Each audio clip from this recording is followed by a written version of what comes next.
اصول نمبر 31۔ اگر تم اپنا ایمان مضبوط کرنا چاہتے ہو تو اس کے لیے تمہیں پہلے اپنے اندر کی سختی کو دور کرنا ہوگا۔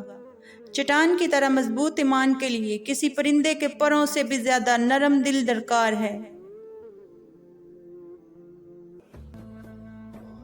زندگی میں بیماریاں، حادثات، نقصان، تمناؤں کا ٹوٹنا اور اس قسم کے کئی دیگر معاملات ہمارے ساتھ اسی لیے پیش آتے ہیں تاکہ ہمیں رقت قلب عطا کریں، ہمیں خود غرضیوں سے نکالیں، نکتہ چینی کے رویے تبدیل کریں اور ہمیں کشادہ دلی سکھائیں۔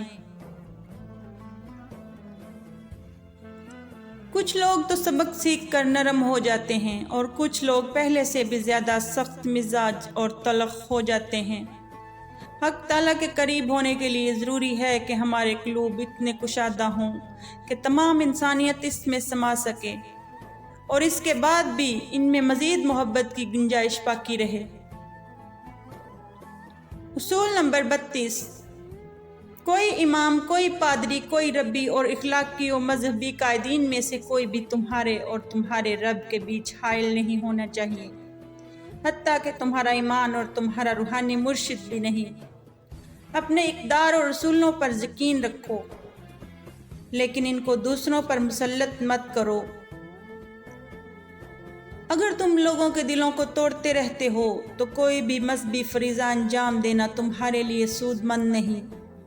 ہر قسم کی بت پرستی سے دور رہو، کیونکہ یہ تمہاری روحانی بینائی کو دھندلا دے گی۔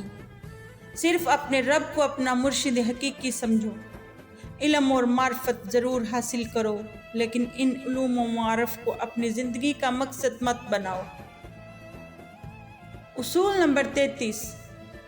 اس دنیا میں جہاں ہر کوئی کسی نہ کسی مقام پر پہنچنے اور کچھ نہ کچھ بننے کی جدوجہد کرتا ہے، حالانکہ یہ سب کچھ ایک دن یہیں چھوڑ کر جانا پڑ جاتا ہے، ایسے میں تم صرف اور صرف نیافت اور نیستی کو اپنا مقصد قرار دو۔ زندگی میں اتنے سبک بن جاؤ جتنا کہ صفر کا ہندسہ ہوتا ہے۔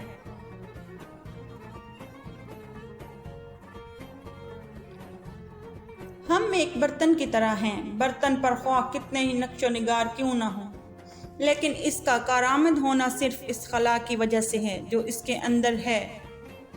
یہ خلا ہی ہمیں برتن بناتا ہے اور یہی نیافت اور خلا ہمیں بھی درست رکھتے ہیں۔ کسی مقصد کا حصول ہمیں متحرک نہیں رکھتا، بلکہ یہی خالی پن کا شعور ہے جو ہمیں رواں دواں رکھتا ہے۔ اصول نمبر 34۔ سر تسلیم خم کرنے اور راضی برضا رہنے کا یہ مطلب نہیں کہ ہم بے عمل ہو کر عضو معطل ہو جائیں، اور نہ ہی یہ جبریت یا تعطیل ہے، بلکہ یہ تو اس کے برعکس ہے۔ اصل قوت تسلیم و رضا میں ہے، ایسی قوت جو ہمارے اندر سے پھوٹتی ہے۔ وہ لوگ جو زندگی میں الوہی حقیقت کے سامنے سر تسلیم خم کر دیتے ہیں، وہ ایسے دائمی سکون اور سکینت میں رہتے ہیں کہ اگر سارا جہاں موج در موج فتنوں میں مبتلا ہو جائے تب بھی اس سکون میں کوئی خلل نہیں پڑتا۔ اصول نمبر 35۔ اس دنیا میں جہاں ہم رہ رہے ہیں، یکسانیت اور ہماریت ہمیں آگے لے کر نہیں جاتی، بلکہ مخالفت اور تضاد ہمیں آگے لے کر جاتا ہے، اور دنیا میں جتنے بھی متضاد امور ہیں وہ سب ہم میں سے ہر ایک کے اندر بھی پائے جاتے ہیں۔ چنانچہ ایک مومن کے لیے ضروری ہے کہ اپنے اندر کے کافر سے ضرور ملے، اور ایک کافر کو بھی اپنے اندر کے خاموش مومن کو دریافت کرنا چاہیے۔ ایمان ایک تدریجی سفر ہے جس کے لیے اس کے مخالف یعنی بے یقینی کا ہونا لازم ہے، تا وقت کہ انسان کامل کے مقام تک جا پہنچے۔ اصول نمبر 36۔ دنیا عمل اور اس کے رد عمل کے اصول پر قائم ہے۔ نیکی کا ایک قطرہ یا برائی کا ایک ذرہ بھی اپنا رد عمل یا نتیجہ پیدا کیے بغیر نہیں رہتے۔ لوگوں کی سازشوں، دھوکہ دہیوں اور چال بازیوں کا خوف مت کھاؤ۔ اگر کوئی تمہارے لیے جال تیار کر رہا ہے تو یقین رکھو کہ اللہ بھی خیر الماکرین ہے اور سب سے اچھا منصوبہ ساز ہے۔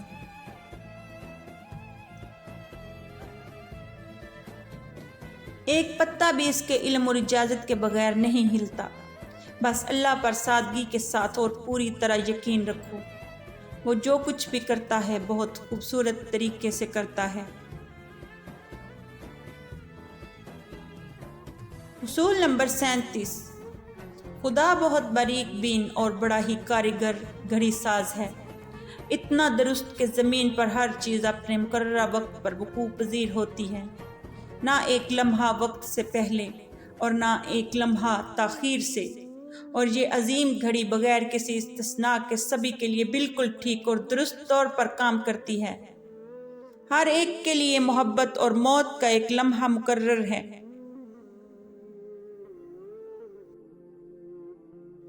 اصول نمبر 38، کوئی حرج نہیں اگر زندگی کے کسی بھی معاملے میں ہم اپنے آپ سے یہ سوال پوچھیں کہ کیا میں اپنا طرز زندگی اور اپنی روش بدلنے کے لیے تیار ہوں؟ کیا میں اپنا آپ بدلنے کے لیے تیار ہوں؟ اگر دنیا میں ہماری زندگی کا ایک دن بھی گزرے ہوئے دن کے مساوی گزرے تو بڑی حسرت کا مقام ہے۔ ہر لمحہ، ہر آن اور ہر سانس کے ساتھ ہمیں اپنی تجدید کرتے رہنا چاہیے، نیا جنم لیتے رہنا چاہیے، اور نیا جنم لینے کے لیے ایک ہی طریقہ ہے، موت سے پہلے مر جانا۔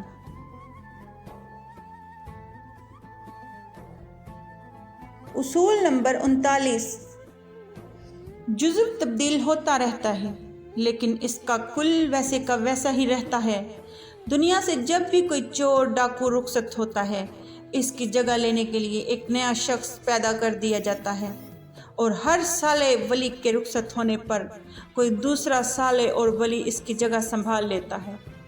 اس طریقے سے بیک وقت ہر شے تبدیل ہوتی رہتی ہے، لیکن مجموعی حقیقت میں کوئی تبدیلی واقع نہیں ہوتی۔ اصول نمبر 40، محبت کے بغیر زندگی بے معنی ہے۔ مت سوچو کہ مجھے کس قسم کی محبت کی تلاش ہے، روحانی یا جسمانی، ملکوتی یا ناسوتی، مشرقی یا مغربی۔ محبت کی یہ تقسیم مزید تقسیم پیدا کرتی ہے۔ محبت کا کوئی عنوان نہیں ہوتا، نہ ہی کوئی مخصوص تعریف۔ یہ تو ایک سادہ اور خالص چیز ہے، بس محبت آب حیات بھی ہے اور آتش کی روح بھی۔ جب آتش آب سے محبت کرتی ہے تو کائنات ایک مختلف روپ اور نئے انداز میں ظہور پذیر ہو جاتی ہے۔